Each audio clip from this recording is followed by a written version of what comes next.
So this review is going to be kind of different from my other ones. So I was going to review Elemental traditional style, but like everyone else has already said their piece in this movie, and I basically have nothing new to add to the table. And I also just saw Asteroid City, so I'll just cover both these films full on YMS style. So yeah, let's get into it. One last thing, spoiler warning for Elemental and Asteroid City. There are some minor spoilers in Elemental and some big spoilers in Asteroid City, so be warned. Okay, starting off with Elemental. It's okay, I guess. Pixar films haven't been that great recently, but you know, the movie was almost good in my opinion. Most of it is decent to good, but there's just one issue I have with the film being the comedy. Like, Jesus Christ, I just can't stand some of these jokes. The Elemental puns are so obnoxious and annoying, and the fake curses are even worse. Stop trying to be like Fantastic Mr. Fox, please, I'm begging you. Basically, like 70% of the humor in this film is unbearable to sit through, but generally the other 30% of the jokes were actually kind of funny to me. The crying scene is cheesy and a bit annoying, but the jokes using it were pretty funny. I have no idea what the 1979 punchline was because I was laughing too hard to hear the rest of it, but I find it hysterical to have a character just say 1979 and the other one just starts having like the Vietnam flashbacks and starts bawling on the floor. I also like the joke with the gate. I generally like most of the jokes, they're pretty funny and stuff. I just can't stand some of those Elemental puns. And there's also some other like really cringy lines that are not funny and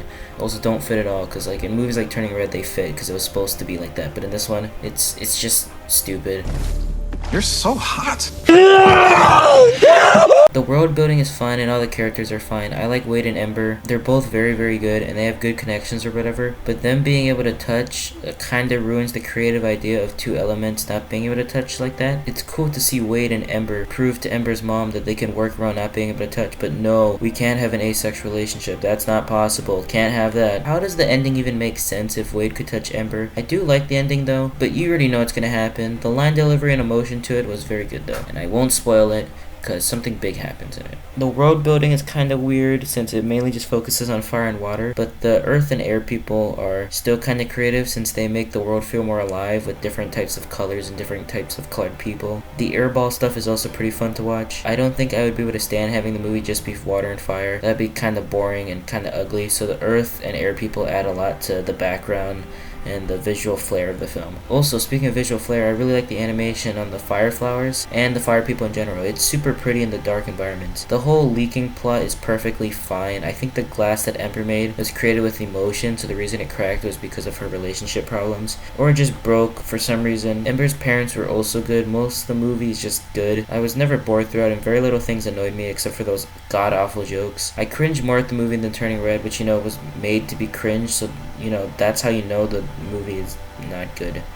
69%. I get it. That's a funny number. Yeah. So that's all I have to say about Elemental. Moving on to the way better recently released movie. Asteroid City is genuinely amazing, and so many people are just gonna hate it. I was hyper focused on every little detail in watching this because I just saw 2001, which might be one of the most confusing films I've ever seen. And I heard this one was also kind of confusing, and yeah, it is. But I mostly get it. I think I haven't heard any explanation videos on it, so I might be totally wrong about what the movie means.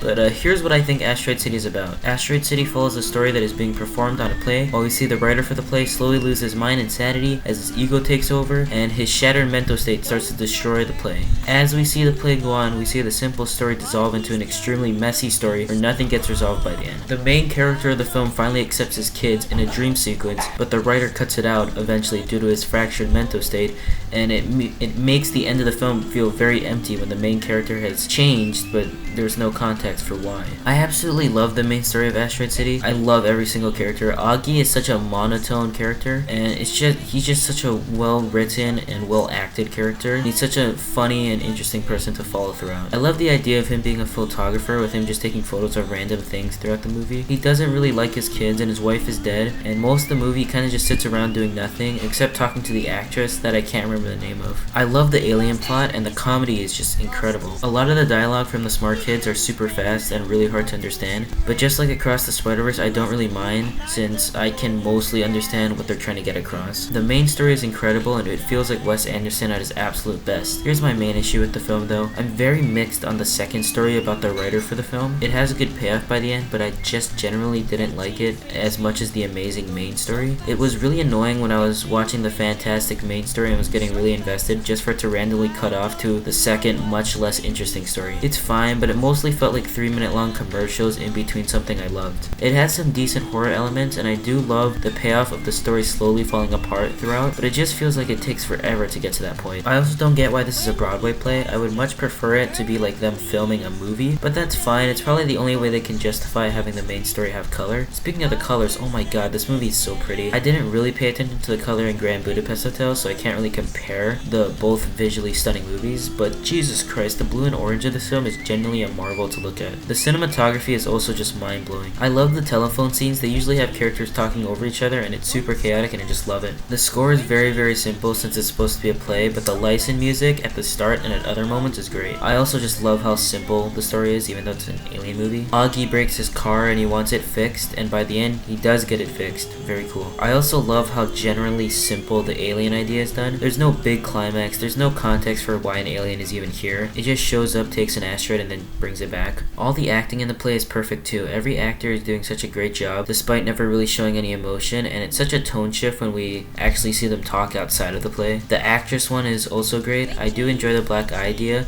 and how it slowly dissolves throughout. In conclusion, I think the main play story of the film is actually incredible. I mean, if you have a real estate vending machine, you know your movie's gonna be good. But I do think the behind the scenes, black and white parts took a bit away from the story and were kind of annoying, but they eventually had a great payoff by the end. 86%. Alright guys, that was a short review since I don't really want to go into a ton of detail in this one because I just finished the big Spider-Verse video and I kind of want to work on some other things in the background. Thanks for watching these reviews. We're doing some Zordon podcast stuff while doing regular reviews, and I'm working on some ranking videos, so yeah, thanks for all the support on the Across the Spider-Verse video. It means a lot, and yeah, this is an epic outro.